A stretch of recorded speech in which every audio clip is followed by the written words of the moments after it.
Assalamualaikum warahmatullahi wabarakatuh. Kami dari kelompok 3 akan membuat podcast. Perkenalkan, nama saya Ahmad Hikmanul Hakim Al-Kafi, NPM 462. Saya Steven Alam Valentino, NPM 036. Saya Bayu Setiawan Priambodo, NPM 067. Halo guys, kami di sini akan membahas tentang kebudayaan Indonesia. Sebelumnya kamu tahu gak sih kebudayaan itu apa? Jadi kebudayaan menurut aku itu kayak kebiasaan yang dilakukan secara turun-temurun di masyarakat. Jadi kayak benar-benar dilakuin. Nah, sesuatu itu yang menjadi ciri khas. Nah, menurut kamu apa sih penyebab dari beragamnya tradisi Islam di Indonesia ini? Kalau menurutku sih, banyaknya tradisi Islam di Indonesia itu disebabkan oleh pendekatan al-Islam di Indonesia yang beriringan dengan tradisi di Indonesia agar bisa diterima di masyarakat. Nah, mungkin kamu bisa jelasin apa kebudayaan yang ada di daerahmu itu. Kalau di lingkunganku tuh biasanya misal kayak selamatan bayi. Nah, jadi bukan hanya kematian saja, tapi juga kayak selamatan bayi itu tadi. Nah, kan di Indonesia ini banyak sekali budayanya.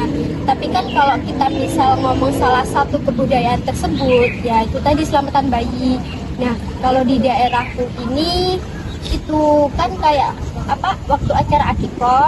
Nah, kita kan pasti membaca sholawat Nabi. Nah, pada saat sholawat Nabi itu bayinya tuh digendong terus mengelilingi orang yang ada di acara akikoh tersebut. Tapi kan setiap daerah kan berbeda-beda, pasti mempunyai keunikan yang berbeda-beda juga dalam melakukan kegiatan tersebut gitu. Nah, betul sekali, dari Indonesia itu negara yang kaya akan kebudayaannya. Tapi kebudayaan tersebut itu menjadi identitas atau ciri khas dari daerah-daerah tersebut. Baik, tadi kan kita udah belajar mengenai kebudayaan Indonesia dari Anata dan juga Ken. Betul banget, tadi kan udah dijelasin kebudayaan dan contoh-contohnya. Selanjutnya kita kan akan membahas tentang nilai-nilai Islam yang terkandung di dalam kebudayaan tersebut. Menurut aku, kalau dari pembahasan tadi yang udah disampaikan, nilai Islam yang terkandung dalam kebudayaan tersebut yaitu menumbuhkan rasa cinta kepada kebudayaan tersebut. Karena kan kalau kita melakukan acara seperti itu, kita melestarikan kebudayaan zaman dahulu supaya nggak hilang tertelan zaman. Zaman sekarang kan kebudayaan seperti itu tuh dianggap kuno sama orang-orang. Jadi kalau kita tahu nilai-nilai yang terkandung dalam kebudayaan tersebut, pasti kita akan melestarikannya. Kalau buat kamu sendiri gimana tuh nilai budaya Islam? Nah, tadi kan kita udah membahas di poin pertama nilai-nilai Islam. Dan nilai Islam di Indonesia kan nggak cuma satu tuh. Nah, kalau menurut aku tuh kita sebagai generasi muda itu bisa mencontoh atau meneladani itu para pahlawan dulu. Kenapa sih kok bisa sampai ada kebudayaan yang banyak di Indonesia? Misalnya tuh kayak kita memperingati hari-hari besar Islam, hari-hari besar nasional, itu kan juga termasuk memunculkan nilai-nilai kebudayaan yang ada di Indonesia. Ya, pendapat kamu tuh gimana soal itu apa yang kasus viral rebana di Bandung itu? Oh, yang baru-baru ini tuh ya? Iya. Gimana itu ya? Itu kayak gak jelas banget gitu loh orang. Ngapain gitu teriak-teriak masuk masjid terus kayak gak terima gitu. Apa ya namanya? Padahal itu kan ini ya budaya Islam. Nah, itu. Dan itu tempatnya juga dilakukannya di masjid. Iya, itu malah disuruh keluar cuy dari masjid. Iya. Kan gak jelas banget cuy.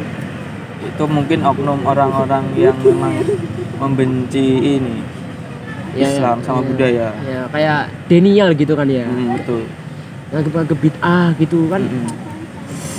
Warganya juga banyak yang gak jelas lagi. Nah, kalau menurut aku sih gini loh. Kan rebana itu juga termasuk budaya Islam. Itu kan juga harusnya dilestarikan. Nah, itu kan udah termasuk upaya untuk melestarikan. Kalau menurut kamu? Nah, kamu? ya aku pikir sama sih kan. Apa ya, kayak kalau budaya gak dilestarikan kan bakal punah kan. Bakal ganti yang baru-baru modern. Iya. Budaya barat masuk ke Indonesia gitu, masuk ke itu juga nggak terlalu baik juga kan. malah buruk coy, dampak buruk coy. apalagi kayak pakaian yang minim-minim gak jelas. Ya, sama konteksnya soal musik juga kan. Iya sih. Banyak musik yang di luar pakai bahasa-bahasa itu, bahasa-bahasa kotor juga orang-orang kita juga nggak terlalu ngerti, Nah itu dan itu juga selalu didengerin. parah sih. Ya parah. Tadi video podcast yang dapat kami sampaikan. Saya Ananda Rizka Pratiwi, NPM 073. Saya Febian Cahya Alfi Syahrin, NPM 019. Saya Anantara Ma'alifia NPM 051. Mengucapkan terima kasih dan mohon maaf bila ada salah kata dalam pembuatan video kami. Wassalamualaikum warahmatullahi wabarakatuh.